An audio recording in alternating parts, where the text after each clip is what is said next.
So you might be in a situation where for some reason your iPad keyboard is missing keys. So maybe you're going through and you're typing in, specific things on your keyboard, but the keyboard itself is actually missing keys for some reason.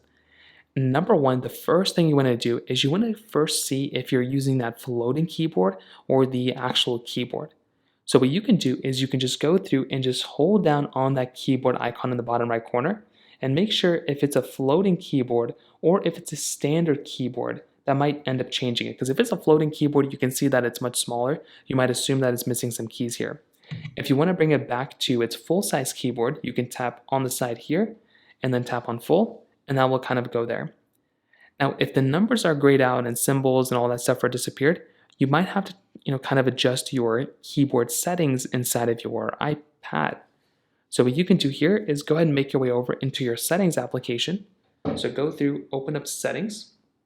Then what you're going to want to do once you are in settings, you want to scroll down until you find your keyboard settings. So go into general right here, then go down, find keyboard.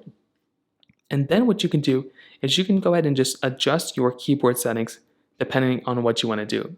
So right up here, even on top of keyboards, when you have this, English keyboard right here, make sure that it's set up the way that you want it to be.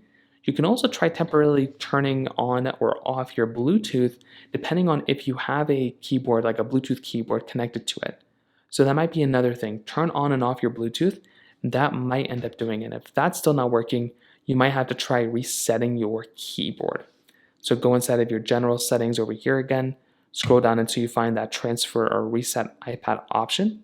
Find the option of resetting. You can click on reset and you can reset your keyboard dictionary right there. And hopefully that'll end up fixing it for you as well. So those are kind of the main ways to do it. If you have any other thoughts or questions, please let me know in the comment section below. Hit the like button, that would mean so much, but definitely hit that subscribe button. More importantly than everything else, I love every single one of you guys. Hopefully I'll catch you guys in the next video. Peace out till then.